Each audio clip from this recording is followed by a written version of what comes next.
Assalamualaikum, welcome you all to my YouTube channel, and today's topic is learning disability or learning disorder part 2।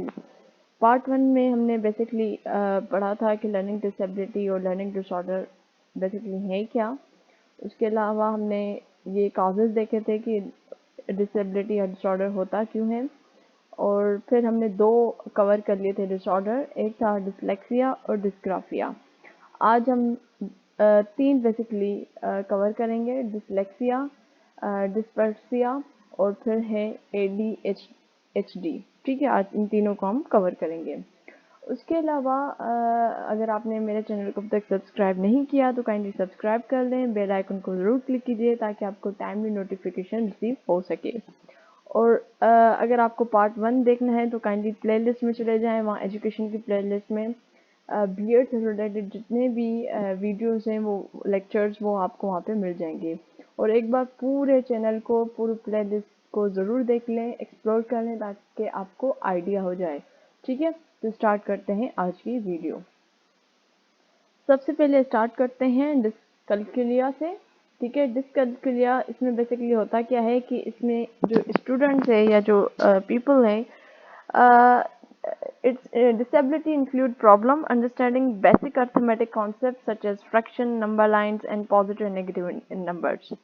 इसमें affect a person's ability to understand numbers and learn math facts। ठीक है, जितने भी math से related चीज़ें होती हैं, word problems होते हैं, साइंस होते हैं, सैम्बल्स होते हैं, उनको वो कॉम्प्रिहेंशन नहीं कर पाते। ठीक है, उनकी पुअर कॉम्प्रिहेंशन होती है, कॉम्प्रिहेंशन ऑफ मैथ सैम्बल्स। ठीक है, इसमें may be students struggle with memorizing and organizing numbers. ठीक है, उनको डिफ़िकल्टी होती है टाइम बताने में, उनको ट्रबल होता है काउंटिंग वगैरह में। ठीक है, ये पूरा बेसिक है डिस्कैल्कुलिया में। अब इसके सिम्टम्स कौन कौन से होते हैं? इनको बेसिकली डिफ़िकल्टी होती है मैथ रिलेटेड वर्ड प्रॉब्लम्स। ठीक, trouble making change in cash transactions, जैसे कैश से रिलेटेड जितनी भी बातें होती हैं वो समझ नहीं पाते। ठीक, उसके अलावा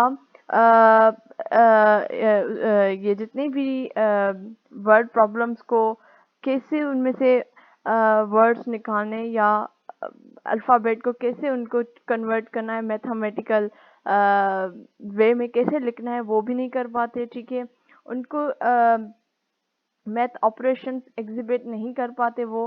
ठीक है, फ्रैक्शन को समझ नहीं आती वो, ऑलरेडी टेल के making change and handling money, उनको इसमें प्रॉब्लम होती है। ठीक है, उसके अलावा उनको कॉन्सेप्ट जो है basically related time, days, week, month, season, quarters, ETC, इन सब से मतलब इनको प्रॉब्लम होती है। वो मैथ प्रोसेस को डिस्क्राइब ही नहीं कर पाते। ठीक है, टाइम सीक्वेंस इवेंट्स जितने भी वो नहीं बता पाते। ठीक, वो ऑर्गेनाइजिंग प्रॉब्लम ऑन पेज, वो उनको डिफ़िकल्टी होती है। ठीक है, नंबर लाइन बनाने में प्रॉब्लम होती है। तो या फिर अगर लॉन्ग प्रोसेस में चले जाएं तो वो वहाँ पे बहुत ही ज़्यादा उनको मतलब टेंशन होना शुरू हो जाती है। तो ये पूरे साइंस और सिम्टम्स होते हैं डिस्कैल्कुलिया के। ठीक है, अगर अब इसमें being a teacher, being a parent और केयर गिवर, स्ट्रेटजीज कौन सी होनी चाहिए? अब इनमें allow use of fingers and scratch paper, जो स्क्रैच टाइप पेपर होता है वो यूज़ करवाया जाए, फिंगर्स यूज़ करवाई जाए। ठीक है, कॉन्सेप्ट जितने भी मैथ के हैं वो with the help of diagram या ड्रॉ करके उनको समझाया जाए। अगर आप फ्रैक्शन की बात कर रहे हो तो सिर्फ आप उनको बातें करके ना बताएं, बल्कि आप उनको ड्रॉ करके दिखाएं ताकि उनका इंटरेस्ट हो, ताकि वो उनको चीज़ें ईजी समझ आएँ। ठीक है, ग्राफ पेपर का यूज़ करवाएं उनको। ठीक है, पीयर असिस्टेंट्स उनके साथ लगा दें ताकि वो अकेले मैथ ना करें, उनके साथ कोई ना कोई एक स्टूडेंट साथ बिठा दें ताकि वो दोनों साथ डिस्कशन करते हुए आगे चलते जाएं। ठीक है, ताकि अगर बच्चे के जहन में कोई क्वेश्चन है तो वो पूछे। उसके अलावा कलर्ड पेंसिल का कॉन्सेप्ट लेकर आए मैथ करते हुए। ठीक है, डिफरेंट सिचुएशंस में उनको काम करवाएं। ठीक, उसके अलावा जो मेनीमोनिक डिवाइसेस होते हैं जिसके थ्रू वो स्टेप्स ऑफ मैथ लर्न कर पाते हैं वो यूज़ करवाएं। म्यूज़िक का इन्वॉल्वमेंट कराएं ताकि बच्चे बहुत अच्छे से पढ़ सके। आजकल तो कितनी वीडियोस मैथ से रिलेटेड है पड़ी हुई हैं, यूट्यूब भरा पड़ा हुआ है। ठीक है, तो वो क्लासरूम में या बच्चों को एक्टिविटी के दौरान वो करवाएं ठीक है। और proper schedule computer time for the student for drill and practice. Obviously math तो है ही प्रैक्टिस, जितनी आप उनको प्रैक्टिस करवाएंगे वो उस एंजाइटी, फियर, डिसेबिलिटी डिसऑर्डर से बाहर निकलेंगे। तो ये था बेसिकली डिसकैल्कुलिया का। नेक्स्ट आ जाते हैं डिस्प्रैक्सिया। अब डिस्प्रैक्सिया में क्या होता है कि a person with dyspraxia has problem with motor task, ठीक, such as hand eye coordination that can interfere with learning. Learning के दौरान जितना भी उनका मोटर टास्क या फिर हैंड आई कोऑर्डिनेशन होता है वो नहीं कर पाता, ठीक है। लैंग्वेज का इशू हो जाता है, उनको स्पीच का इशू हो जाता है, मूवमेंट का इशू होता है, कोऑर्डिनेशन का इशू होता है, ठीक है। अब इसमें मसल्स कंट्रोल की सारी बात हो रही है। मसल्स कंट्रोल जो है वही का प्रॉब्लम क्रिएट करते हैं with the movement and coordination, language and speech and can effect learning, ठीक है। Although not a learning disability, dyspraxia often exists along with the dyslexia, dyscalculia या और ADHD। ठीक, अगर हम इसके सिम्टम्स की बात करें तो चीज़ों को या अपने आप को ऑर्गेनाइज नहीं कर पाते ये लोग, ठीक है। चीज़ों को तोड़ नहीं सकते, ठीक, उनमें इनको प्रॉब्लम होती है। जहाँ पे हैंड और आई कोऑर्डिनेशन की ज़रूरत होती है, जहाँ कलरिंग, लाइंस बनाना, असेंबलिंग, पजल्स, कटिंग प्रोसेस, ये सारी चीज़ें इनको बहुत प्रॉब्लम होती है इनको करते हुए, ठीक है। मोटर प्लानिंग जितनी भी होती है उसमें इनको प्रॉब्लम होती है। वीकनेसेस ये शो करते हैं, ability to organize self and belonging, ठीक है। Show possible sensitivity to touch, कहा जाए कि आप इसको टच करें तो वो बहुत ज़्यादा सेंसिटिव होते हैं, बैलेंस नहीं कर पाते, ठीक है। और उसके अलावा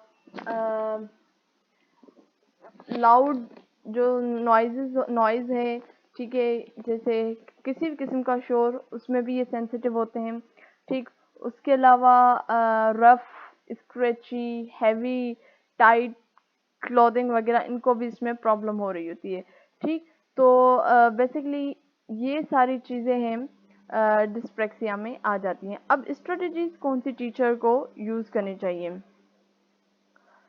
इसमें सबसे पहले है कि उनको बता दे पहले। अगर जैसे यहाँ पे एक बताया था कि उनको उनको टच किसी चीज़ से करवाएं तो उनको प्रॉब्लम होती है, वो काफ़ी सेंसिटिव होते हैं, तो उनको पहले बता दें दैट कि I am going to touch your right hand, ताकि वो पहले से रेडी हों कि हम मुझे अभी टच करेंगे, टीचर टच करने लगी है मुझे, तो उसमें उनको कोई प्रॉब्लम ना हो, ठीक है।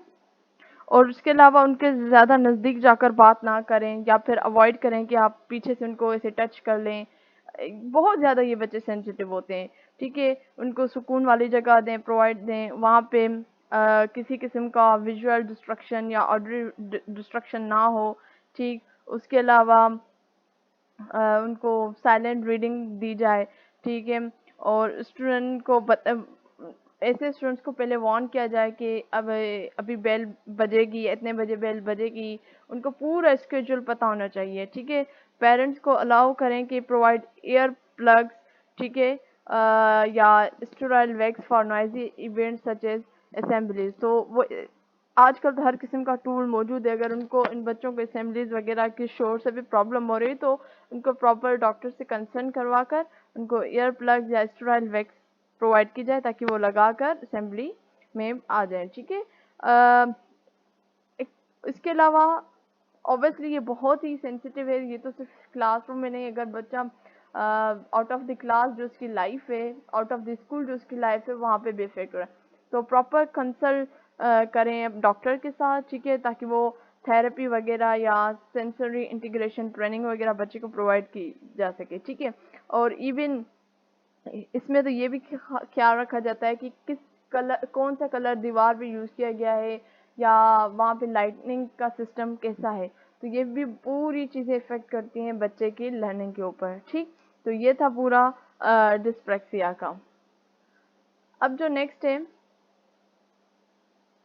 वो है ADHD, ठीक है। अब ADHD बेसिकली किसी किस्म की कोई डिसऑर्डर या डिसेबिलिटी नहीं है, लेकिन ये कंसीडर किया जाता है कि ये बेसिकली रिसर्च इंडिकेट कर रही है कि that from 30 to 50% of children with ADHD also have a specific learning disability, ये रिसर्च बता रही है। अच्छा, अब पहले क्वेश्चन ये आता है कि एडीएचडी का फुल फॉर्म क्या है। तो एडीएचडी का फुल फॉर्म है attention deficit hyper activity disorder.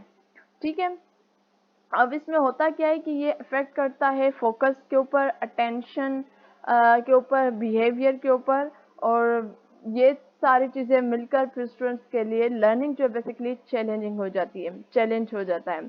इसमें बच्चा बहुत ज़्यादा हाइपर एक्टिव होता है, ठीक है, और इसमें फोकस नहीं कर पाता अपनी स्टडीज़ के ऊपर, ठीक, और ये बेसिकली स्कूल एज चिल्ड्रन के लिए बहुत ज़्यादा होता है, ठीक, और इसमें इसकी वजह से फिर और ज़्यादा मेंटल डिसऑर्डर्स क्रिएट हो जाते हैं स्टूडेंट्स के चाइल्डहुड में, ठीक है।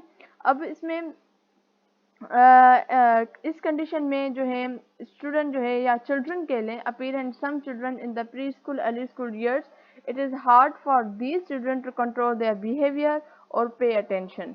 ठीक है, बहुत ज़्यादा एक्टिव होते हैं ऐसे में, तो मतलब टीचर कंट्रोल ही नहीं कर पाती क्लास में से बच्चों को, ठीक, और इसमें increase distractibility and difficulty sustaining attention, poor impulse control, decrease self inhibitory capacity और motor over activity and motor resistance, ये सारी चीज़ें एडीएचडी में आ जाती हैं। अब इसमें इफेक्ट कौन कौन सी चीज़ें करती हैं।